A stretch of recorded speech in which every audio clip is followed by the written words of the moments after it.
welcome to Jocelyn's Cabaret. Just joking. Welcome to Concrete Conversations Podcast, a place for social conversations. This is my very first podcast, very first recording. And yeah, I'm excited and happy to have you guys on this journey with me. Right now, I'm just on the road to create my empire, did the society standards, went to school, graduated, worked in corporate, but now I'm just, ready to tap into more of my creative role and go from there, see where this takes me and, grow and flow or whatever, life takes me at this point. I have a lot of business ideas, so I'm just going to start, acting on those. Manifestation without no work ain't nothing. So pretty much that's where we're at right now. This podcast is pretty much just a space that I'm creating where I want to just touch on different topics that happen within social media and in TV. This isn't really going to be a recap type of podcast where I highlight different things that happen throughout the week. If you want one of those, I would say just go listen to The Read with Crystal and Kia Fiore. For me, this is more so going to be like it may be different topics that are under the same umbrella, but just if I see something on TikTok, Twitter, or Instagram that, sparks a conversation that I would like to have with you guys, then that's what I'm going to talk about. And hopefully as we progress, that becomes more clear in what I mean. But that's pretty much it. And, where I see this going, I see it going everywhere. Hopefully it does, I'm going to just keep working at it and see where it goes. Now, what I want to discuss today is The Sweet Life LA with Issa Rae, produced by Issa Rae. Now, this is not affiliated with her at all. I'm not being paid to say anything that I'm saying. All this is just me being a fan of the show and sharing my perspective. And this is going to be kind of a long episode, but kind of not. But it probably will be. I talk a lot. Which is funny because I'm not even an extrovert, but it's just me. So yeah. Now I'm gonna let y'all know right now. If I get off topic, bear with me. I'll bring it back around. But yeah, just to start it off. If you're not familiar with the show, it comes on HBO Max, and pretty much it's centered around a group of friends. They're all black, and they're grew up in different parts of LA. Some transplanted. I believe two.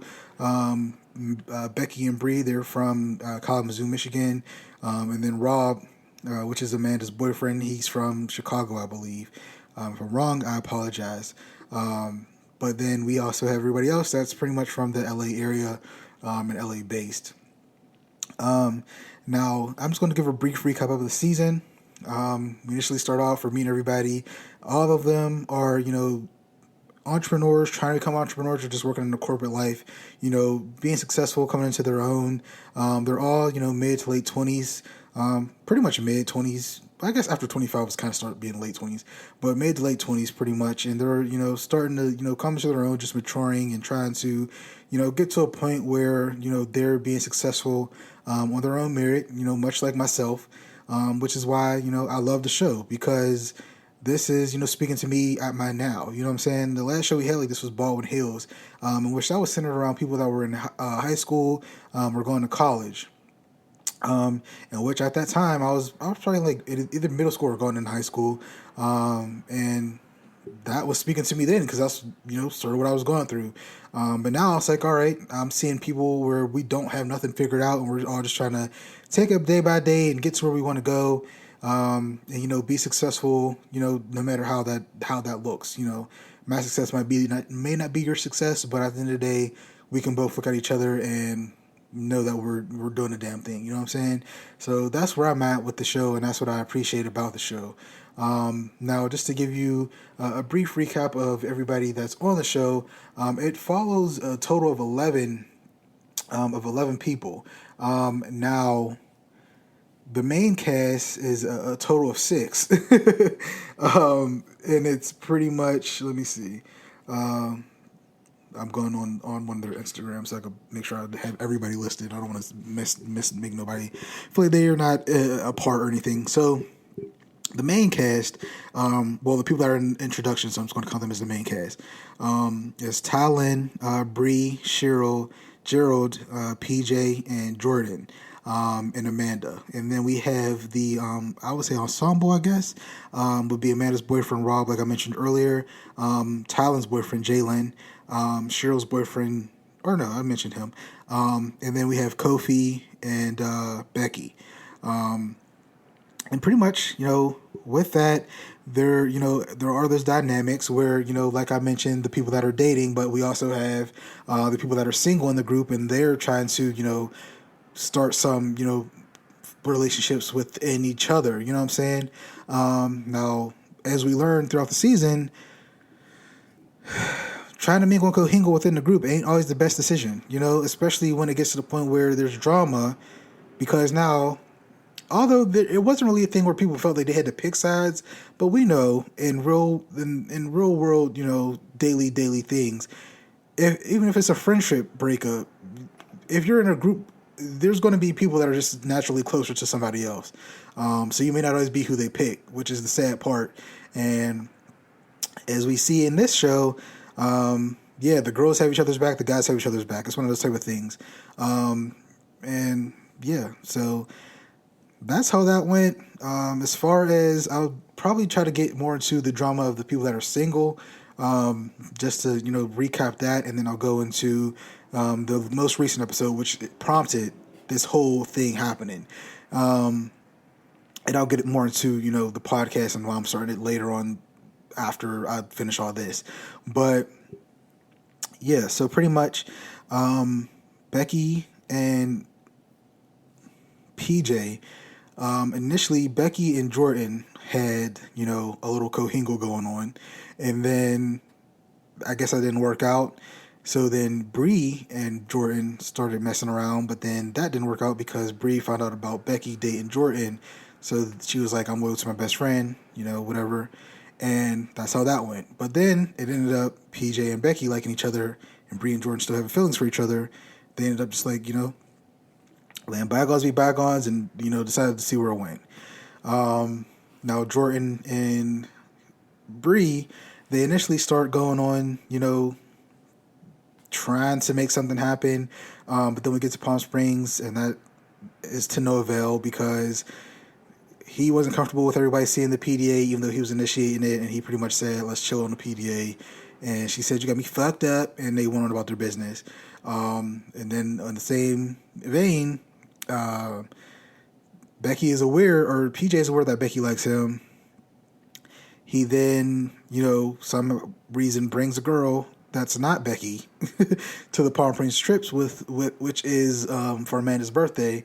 And on a random aside from that, he came there with a random girl that nobody, some people knew her, but it was like she was random to the group as a whole. But my question with that was like, how did that make any sense? Because you had to pay to, for the house. So if she didn't pay, I don't know. You had to also had to be COVID tested, so that also just made no sense. But then his reasoning was, I thought everybody was bringing a guest, and once again, why did you think that? I don't know, but whatever. And then so then we get to a point where him and the girl that he brings, they fall out, but then he ends up going back with Becky to her room, and eventually the following episodes they have a conversation. They decide that they want to see where it goes and, build a foundation from there. We move on to Cabo, and Becky and PJ, initially they were seeing eye to eye, but then I guess she started having conversations about, sexual activity, and he doesn't seem too comfortable talking about sex, or I don't know if it's talking about sex or just whatever, or just having that conversation with other people around. I don't know what the dynamic is, but he wasn't comfortable with how, she was, openly talking about it. And then I'm sure there was other things, but that's what the conversation was on the TV. Eventually that led to them, deciding that, well, I guess he decided, and she just, was like, hey, I guess I'm on a boat. But on the boat, he said, I don't want to do this anymore, and pretty much went on and dapped up the guys once, he broke it off with her, which she, was like, that's shady as hell, that's you got her fucked up, what I'm saying? I don't know why, why'd you do that?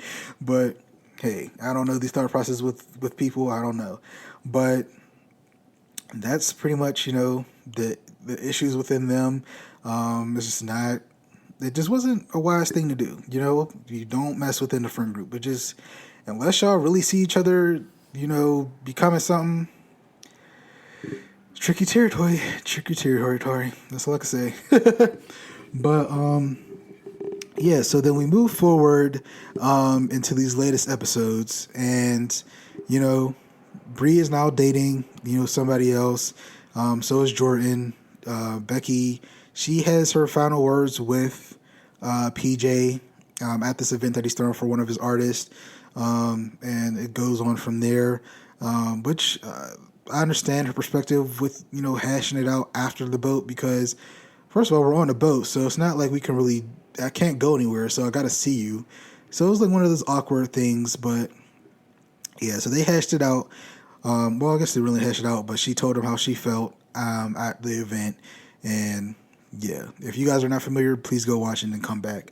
But I just want to get onto the topic of what they were having about mental health on the podcast that Gerald was having. I guess he was rekindling that, or resurrecting that, and their first discussion was mental health, especially within Black people, but specifically like I guess Black men, which I feel is an important topic to discuss amongst the Black community as a whole, but especially Black men, because as men in general, we're told not to be vulnerable. We're told not to talk about what's going on, and got to be strong and not show emotion and everything like that. When it's you. We we need that luxury. You know what I'm saying? Like, we need that luxury. We hold ourselves to a high standard because we're afraid of how people would judge us and all this other stuff. But ultimately, it's just not. We have to take that in consideration, and just let people know how we feel.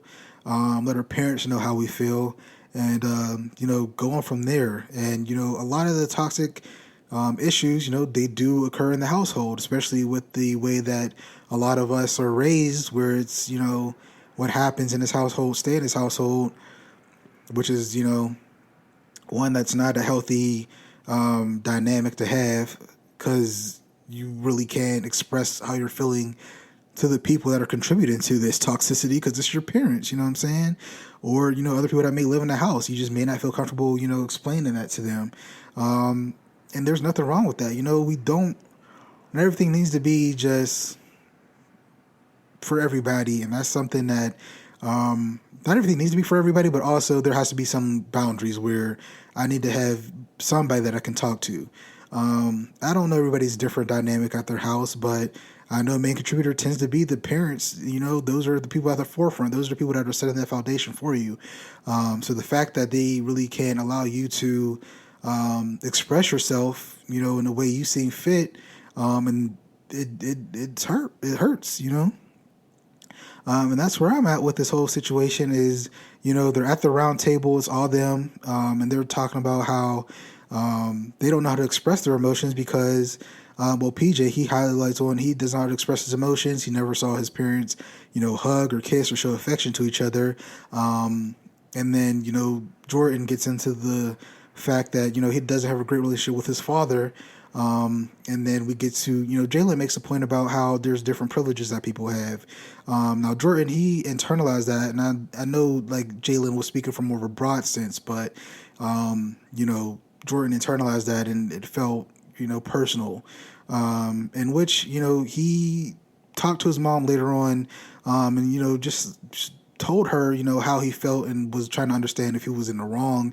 And she let him know pretty much like, why were you triggered by him saying that, you had help by your mom or whatever, you had privilege. And I think that is something that a lot of us in the Black community don't want to acknowledge, the fact that we have certain privileges that others don't. Now, as privilege as we know white privilege is a huge thing. And I think that since we're, Black or POC, however you want to identify, we typically don't want to think we have a privilege, because at the end of the day, we think of privilege as being able to walk down the street freely, or not being followed in the store, or simply not being shot by the police. But that, there's other privileges that we have that we may take for granted and not acknowledge. For instance, you can be a straight black male. You don't have to worry about being harassed because you're either gay or you're trans. You know what I'm saying? Or you don't have to worry about people judging you or viewing you a certain way because your sexuality, or because you're disabled, or because you have a disability or something like that. Well, I was kind of disabled, but yeah, there's different ways that we can be privileged, and especially as black men. At the end of the day, we hold more privilege than a black woman does, and that's the sad part about it. And then a black able-bodied woman will have more privilege than a black disabled woman. You know what I'm saying? So it's just like we have to just look at that and understand that, yes, while we might not have the same amount of privileges as our white counterparts, we definitely hold some stake in the hierarchy, ultimately. So that's one of those things where we just have to, come together and start to build on those foundations, and try to be better for the next generation. And then just touching back on the whole parent aspect, a lot of parents, they tend to just want their kids to be many thems, and ultimately that's not what kids are here for. You're here to guide them and raise them, and ultimately just hopefully create them to be, or help them become, positive members of society. We're here on a mission. Honestly, you're just a person that's here to guide. That's it. I think we tend to put too much pressure on being a parent, the perfect parent, that we don't necessarily love kids in the way that they need to be loved. You know what I'm saying? Like, we either give the love that we received, which sometimes isn't the greatest, or in the matter of trying to break those cycles, we give the wrong love. We don't love the kid in the way that they need to be loved. You know what I'm saying? Love language isn't just for your romantic partner. You know what I'm saying? Like, if your kid needs time alone, let them be alone. Don't go in their room all the time trying to, talk about, every single detail and everything. Some kids are not, extroverted in that type of way. Same goes for, if they love to talk, don't brush them off, listen to what they're saying. It's just, you got to take the time to actually, listen, but also look and see, how they express themselves, and you need to see how you fit into that. At the end of the day, you're the parent, and they are kids that don't know any better. And as smart as kids are, they still don't have the proper tools that you should have. And that's where it is. You lived enough life to where you should be able to meet them where they're at. They can't come here meet you where you're at. That's just not how it works. And I think a lot of times in some situations, we get to a point where some people have kids just so they can have a friend, and that's not healthy either. So it's essential for all of us. Like I said, we need to, I don't know if I said it, but we need to seek therapy. All of us as a collective. And I'm glad that we're at this point where a lot of us are starting to seek therapy and starting to get help and starting to, be more vulnerable and talk more about, where we're at mentally, because that's what's needed. In order for us to advance, we have to learn how to love ourselves and love one another in a way that's not conducive to our downfall. This is, starting to trigger another situation, but I don't know what celebrity said it, but one of them said they didn't want to help their kid become, they're rich, but they don't want to help their kid or something like that. And it's like, why not? Like, you make all this money and you don't want to help your kid. Like, you want to make them get it the way you got it. That makes no sense to me. The reason why a lot of, white people are successful, or the way that they're able to pass down businesses or pass down houses, or, buy houses for their kids, is because they're not afraid to pass down that wealth, you know what I'm saying, They're not afraid to make sure their kid is taken care of and make sure they get the best education. It You shouldn't want your kid to get it out the mud just because you got it out the mud. That makes no sense to me. What's the point of you getting to this level if you couldn't even provide that same level to them? You know what I'm saying? Why would you not want to give them a head start when you already finished the race? It makes no sense to me. So that's where I'm at with that whole situation. And that's just how I feel with it all. That's how I feel with the whole mental health topic. I think it's just important for us all to just take heed to the fact that a lot of us don't have it figured out, but it doesn't hurt to get those answers.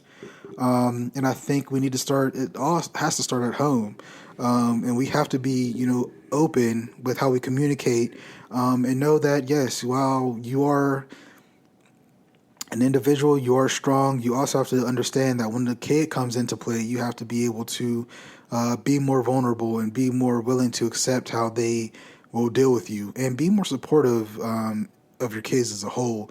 Another thing Jordan was talking on, how a lot of people in his family would tell him he needs to just go the traditional route, go to college, get a good job, and get a degree, which a lot of parents are like that. Get something that's tangible where I know you're going to be okay. The entrepreneurship life is not an easy life. But a lot of people don't, just because that worked for you don't mean it's going to work for me. That's something that I'm coming to terms with. Like, I went to school and all that stuff, but ultimately, I don't necessarily want to work for anybody. Of course, I'm gonna do that until this stuff takes off, but I don't want to work for nobody. I don't like the structure of having to work. I don't like the structure of having to go into a job 40 hours a week, 40 plus hours a week, and spend 8 hours of my day at a desk and all that stuff. I don't agree with that. And that's where I'm at as far as the whole work from home. You know what I'm saying? Whenever we was able to work from home, you could get your work done when you can, and it takes less time to do it. So we're at desks wasting all this time, not just because that's what we're supposed to do for 8 hours. And it's like, who made these structures? You know what I'm saying? We're following a rule of somebody that's dead. Like, you know what I'm saying? Like, we're following this rule that somebody just told us and we're just listening to it. Where people that have 4-day work weeks are way more productive. People that have more flexible schedules are way more productive. And then the fact that, I'm sorry, now I'm going on my tangent. And here you guys, I don't know if I said it in the beginning, but I'm saying it now. I'll be going on random tangents, so just bear with me. But we get to like the whole workplace. It's like we get here and, childcare is expensive. People with kids, if you could be at home, like, why not? You know what I'm saying? Now, there are some nuances with that I don't want to touch on right now. But as far as like, childcare is expensive. If you could be at home while your kids are at home, why not? And still get your work done? What's the issue? You know what I'm saying? It's the problem that businesses just want to micromanage. You know what I'm saying? They just want to be able to see that, you're doing your job, or they just want to be able to harass you. You know what I'm saying? Like, especially if my job is computer based, unless it's a physical product that I'm packaging or something, then yes, of course you got to be in a facility. But if all I'm doing is answering phones and typing emails, what do I need to be in the office to do that for? First of all, I'm wasting gas. I'm doing unnecessary damage to my car, or I'm, putting myself in positions that I got to be up and out the house early to catch a bus to make sure I get to work on time. And then I'm spending unnecessary money at lunch where I could just eat healthier and probably better if I just ate at home or made food at home. It's a whole thing. And that just goes into the fact that I feel like the whole society is set up to just, wait, did I just have an epiphany? Oh, wait. Oh my God. I think I just had an epiphany. But no. Okay. Just bear with me. Hear me out.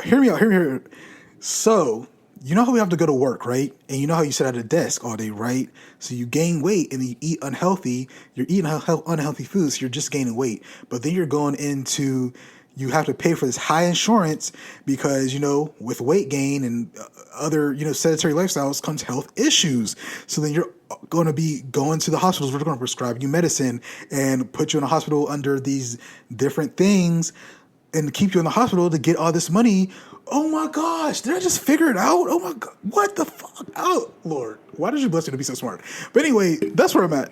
And I think I'm just going to end it here because I don't think I have much more to say. But anyway, this is my first episode. Thank you guys for listening. Hope you come back, and please bear with me. It'll get better as the time goes on. But yeah, I will definitely be creating those socials, so I'll be linking those once I figure out how to get everything uploaded on these different platforms.